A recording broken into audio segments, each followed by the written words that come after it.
Les amis, l'Argentine est en finale de la Copa América 2024 après sa victoire en demi-finale face au Canada de but à 0. Franchement, on mange bien.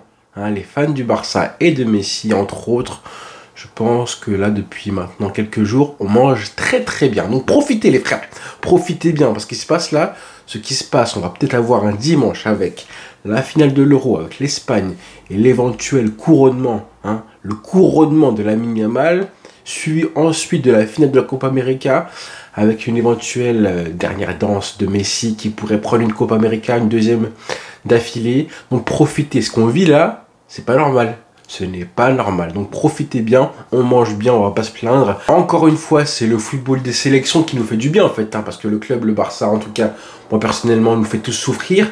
Et là, il se trouve que c'est l'Espagne et l'Argentine qui nous mettent bien. Donc le football a encore gagné. On va bien sûr attendre le nom des autres finalistes, mais le dimanche, on va avoir une soirée, enfin une journée de football qui pourrait être juste incroyable, une des meilleures de notre vie, tout simplement, en tant que fan de Messi et du Barça.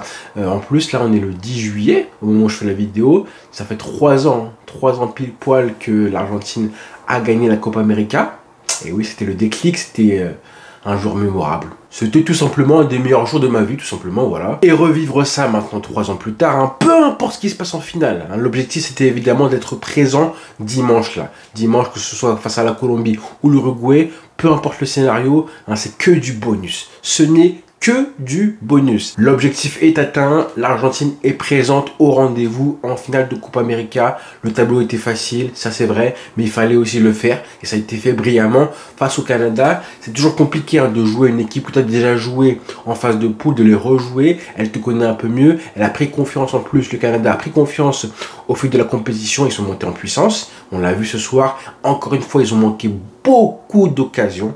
Et je pense que c'est le gros défaut de l'Argentine, c'est qu'ils concèdent encore beaucoup d'occasions. Même si on a vu des belles choses offensivement, tactiquement, collectivement, je pense que défensivement, il y a encore pas mal de soucis à se faire.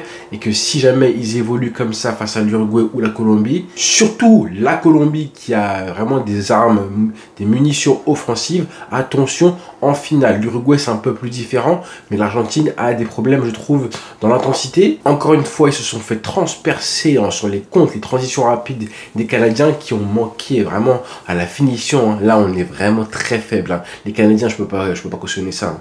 Là, on n'est même plus au niveau Ousmane Dembélé. La finition, là, c'était une catastrophe. Les occasions manquées, le dernier geste, tous. Il n'y en a pas un que je peux... Les contrôles ratés. Jonathan David, le nombre de situations d'occasion qu'il avait, il a tout raté. Ça, c'est un joueur qu'on voit justement en Ligue 1, ça c'est sûr. Là, ça ne l'a pas loupé. Kyle Larin, c'est pareil. Ils ont un gaucher là qui joue sur l'aile gauche, qui s'obstinait à frapper de n'importe où. Ça finissait dans les nuages à chaque fois.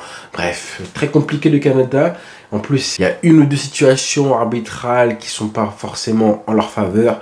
Jesse Marsch sur le banc, il n'en pouvait plus. Il était énervé, mais je le comprends un petit peu, moi. Et finalement, l'Argentine qui débloque la situation. C'était intéressant de voir les Argentins parce que là, je trouve qu'ils montent en puissance. Et enfin, ils ont trouvé leur système, je pense, qui ressemblait pas mal, je trouve, à ce système qu'on a vu à la Coupe du Monde en finale, avec un Di Maria à droite comme à gauche, un peu plus à gauche, avec enfin Enzo Fernandez en tant que sentinelle devant la défense. Ça permettait du coup d'avoir Alexis McAllister qui joue un peu plus haut, un Rodrigo de Paul qui était franchement balle au pied, avec ballon, était vraiment très intéressant. D'ailleurs, c'est lui qui débloque le match avec une passe décisive de laboratoire pour Alvarez, même si le contrôle d'Alvarez il est incroyable. Mais De Paul, je parle de lui en premier. De Paul, son match, il est intéressant quand il joue comme ça. Et encore, j'ai envie de dire que il fait cette passe décisive qui est magnifique. Même si la défense canadienne fait encore une fois une erreur en laissant un boulevard à Alvarez. Mais De Paul, si jamais, parce qu'il dépasse comme ça dans le match, il en manque aussi pas mal. Il en réalise. Mais je me dis que si tu réalisais, s'il arrivait à jouer un peu plus simple parfois, à faire les bonnes passes, à être un peu plus précis, à jouer un peu plus vite parfois, et des passes un petit peu faciles, simples, qui pourraient débloquer des actions qu'il n'arrive pas à envoyer au destinataire qui se fait contrer à chaque fois, des passes comme ça parfois de Paul, il a tellement un bon pied que je me dis que s'il réussissait juste, allez, 80% de ses passes, c'est beaucoup, mais voilà... Pour un grand joueur, c'est pas non plus un chiffre énorme. S'il réussissait ça, De Paul, ce serait Zizou. ce serait Zizou parce que vraiment, voilà, un peu plus d'efficacité, de précision, de QI football. Hein, parfois, il ralentit un petit peu le jeu. Parfois, il se ravise à faire les bonnes passes. Mais le match qu'il fait, hein, franchement, c'est un bon joueur. C'est un très bon joueur. Donc, il passe à ça de faire une masterclass incroyable. Alvarez marque ce but-là. Après un contrôle qui est très compliqué à faire. La conduite de balle, elle est parfaite. Et il a juste le gardien. Magnifique 1-0. Très joli but, hein. Un vrai but de numéro 9 et j'étais content pour lui parce que je me disais que voilà, sa Copa América, elle était un petit peu, voilà, il était dans l'ombre, on va dire, un peu dans l'ombre de celle de Lautaro Martinez. Là, il marque ce but qui envoie clairement l'Argentine en demi-finale. À 1-0, je me disais, bon, c'est bien, attention, parce que vous prenez pas mal d'occasions, mais j'espérais que l'Argentine revienne à la mi-fin, au retour des vestiaires avec la volonté de marquer le deuxième but, ce qu'ils ont fait aussi, ça c'est important, parce que je ne voulais pas voir l'Argentine qu'on a vu là, en quart de finale face à l'Équateur. Ça n'a pas été le cas, et finalement la lumière est venue de Messi, encore une fois, qui a marqué un but. Bon, c'est un but facile, hein, c'est un petit tapin, c'est vrai, il est, à la base c'est une frappe de Enzo Fernandez qui n'est pas pour lui, il veut frapper, et Messi la touche un tout petit peu et finit au fond des filets. Un petit tapin des familles, hein, à la CR7 et encore parce que voilà, contrairement à CR7, là Messi il était déjà à l'origine de l'action. C'est lui qui crée le décalage, hein, le déséquilibre dans la défense canadienne. C'est lui qui le fait, donc il est à l'origine et à la conclusion de l'action comme on l'a toujours connu. C'est le Messi qu'on connaît, ça, hein. Il a été, je trouve, assez bon. Sans doute le meilleur joueur de son équipe, hein, malgré seulement 45 ballons touchés, je crois, hein, 12 pertes de balles. Donc c'est un bon match de Messi qui monte en puissance tout doucement. Le début de match vraiment était intéressant de sa part. On le sentait un petit peu plus incisif et guidant un peu plus l'équipe.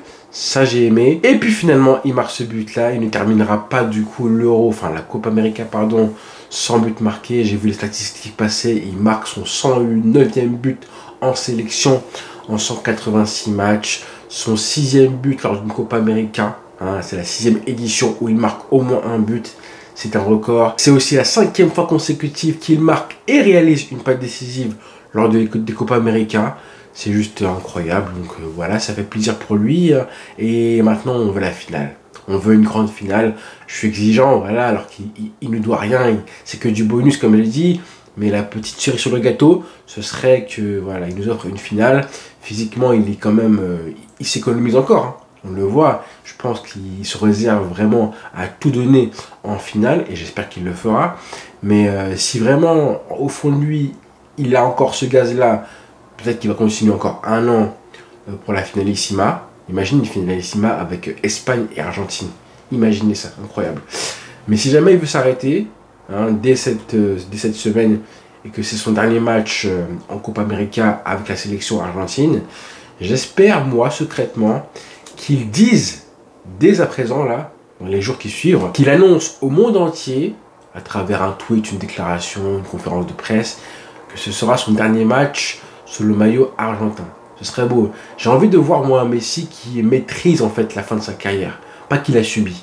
Hein, pas qui part sur une défaite et qui dit bon bah maintenant que j'ai perdu je me casse.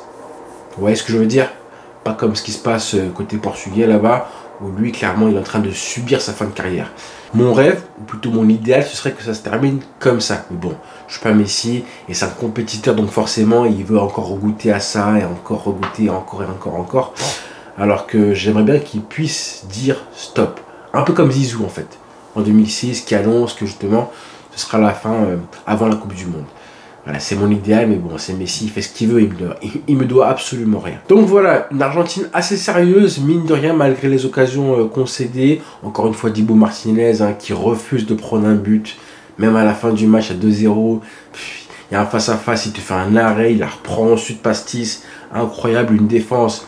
Malgré, je trouve que les défenseurs sont assez bons côté Argentine, mais il y avait pas mal d'espace, donc malgré tout, Cuti Romero, il fait encore une fois une grosse performance défensive, hein, face à deux joueurs qui étaient ultra physiques, Kyle Larin, Jonathan David, et pourtant Cuti Romero, encore une fois, incroyable. Tagliafico aussi a fait un très bon match. Je tenais à le féliciter pour ça. Di Maria aussi a été intéressant. Bref, en gros, l'Argentine a fait le nécessaire. On sent qu'ils ont fait le minimum syndical pour ne pas trop s'employer et assurer la base, la qualification pour la finale. Hein, comme je disais, le rendez-vous, c'était évidemment être présent dimanche. Et on sera là dimanche pour voir ce match-là, pour terminer le week-end et le mois de juillet. Hein. Bref, imaginez, l'apothéose, on n'en est pas encore là. Mais au moins, on est au rendez-vous. Lionel Messi va jouer sa 5e finale de Copa América. 5e finale. Et ce serait pas mal, ce serait cool de faire un 2 sur 5 comme bilan en fin de carrière, hein, plutôt que de faire un 1 sur 5. 1 sur 5, ce serait dur. Forcément, Uruguay, ce sera compliqué. Colombie aussi, quoi qu'il arrive. Hein. Ce sera compliqué, mais bon. C'est comme ça, c'est la Copa América. On sait que la finale, c'est assez aléatoire. Hein, et avec le tableau que tu avais, le minimum, c'était aller en finale. C'est fait. Hein, ils l'ont fait. Maintenant, on veut un grand match, un grand Léo, un petit but, quelque chose qui fasse que tu pars en beauté. Mais tout ça, ce serait évidemment du bonus. On va profiter, on dort bien, on mange bien, on se repose et dimanche, on repartira à la guerre avec toi une dernière fois, Léo. On repartira à la guerre. Voilà les frères, bonne journée à tous et rendez-vous très vite. Ciao.